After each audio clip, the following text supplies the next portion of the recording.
I didn't think I coached a game against Wales of this magnitude in my time, where everything is on the line.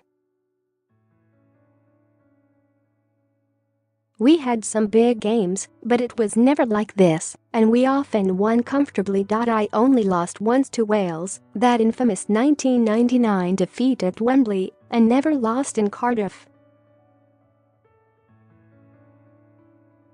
This is a different Welsh side now though, so heading into the week of this huge Six Nations game on Saturday, here are my tips to Eddie Jones and England for the build-up.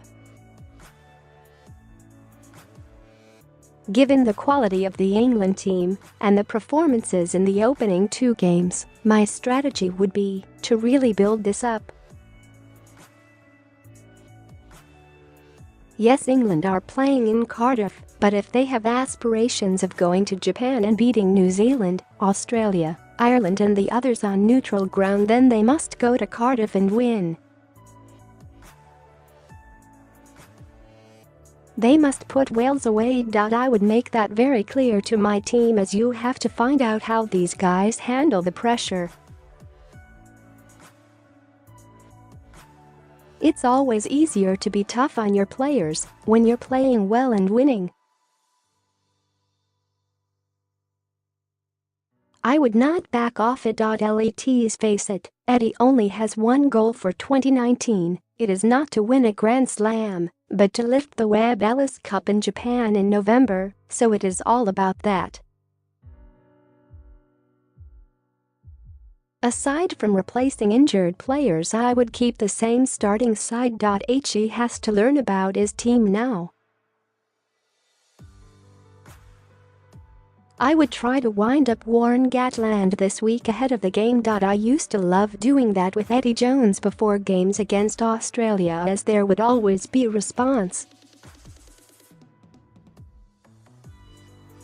Nothing nasty, but just try to get a reaction from their camp. I prided myself on trying to get on the front foot against opposition coaches and not just cop it as the England coach. I would definitely bring up the fact that Gatland said that if Wales win their opening game against France, then they win the tournament. They are obviously favourites because Warren thinks the game is already won, or they had their Grand Slam game in Paris, things like that. Also, make a point of saying you're surprised about one selection, even if you're not. You don't want to wind them up too much, but a little to push their buttons is good. With Jones and John Mitchell against Gatland, Sean Edwards and Rob Howley, there will be no lack of motivation on the coaching benches, so there are no niceties needed. We made a big thing about this.Ca, and we silence a home crowd by the sheer quality of our rugby. England did it in Dublin, and if they can do it in Cardiff and win, they almost become favourites to win the World Cup. That's how big this is.